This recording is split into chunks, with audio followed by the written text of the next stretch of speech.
Episode 37.5, week 37 usage from the 7th of September to the 13th of September. But before we get onto the usage, I'd just like to say that we've completely failed on the IFTTT platform smart plugs for the control of the Eddi. And it's not because of the fact that it wasn't working, it's because IFTTT have now changed since last week. They're now charging for the service up to £9.99 a month. But that isn't the only issue either. You can still use it for free if you only have 3 triggers being used, but the triggers have slowed down to less than an hour, to up to an hour, not less than an hour, up to an hour, which means it's absolutely useless for Octopus Agile, because you need quick reactions from Octopus Agile to get this to work. So I've moved on from the IFTTT platform and I came across the EcoPush plug. Now I'm still trying to get to grips with the plug. It seems to be working okay at the moment, but I will report back on the EcoPush plug for controlling my Eddi when I've got a bit more experience with it. Okay, moving on to the mileage. We did 141 miles in the Egolf in week 37 and only 45 miles in the Model 3. So we've totaled 186 miles for the week, and that's 3,895 miles since 2020.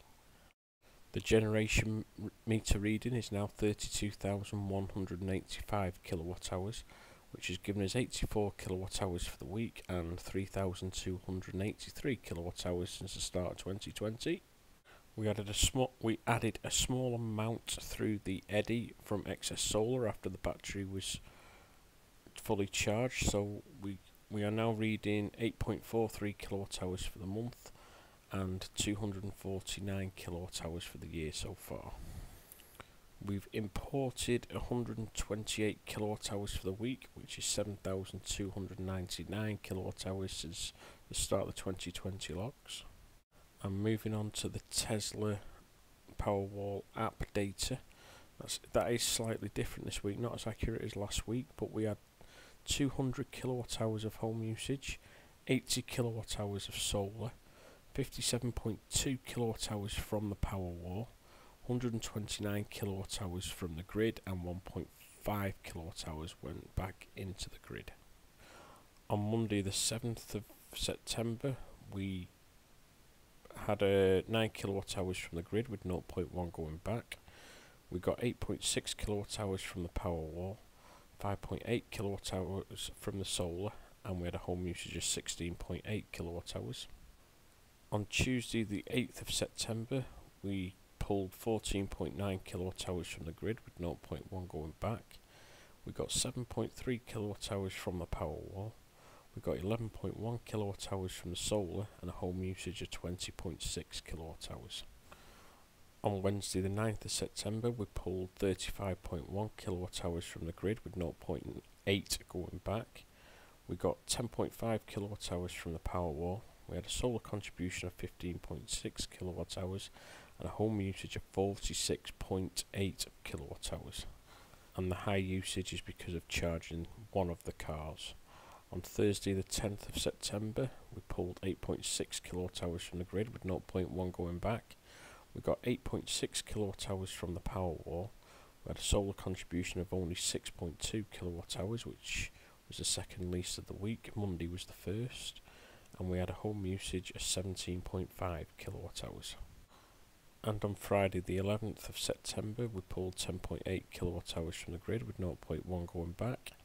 We got 7.1 kilowatt hours from the Powerwall. We had a solar contribution of 11.3 kilowatt hours and a home usage of 23.6 kilowatt hours. On Saturday the 12th of September we pulled 14.1 kilowatt hours from the grid with 0.1 going back. We got 7.7 kilowatt hours from the Powerwall.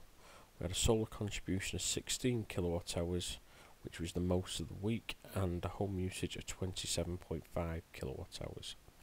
And finally on Sunday the 13th of September we also charged the car again overnight, so we had a grid pull of 37 kilowatt hours with 0.1 going back. We got 7.4 kilowatt hours from the Powerwall.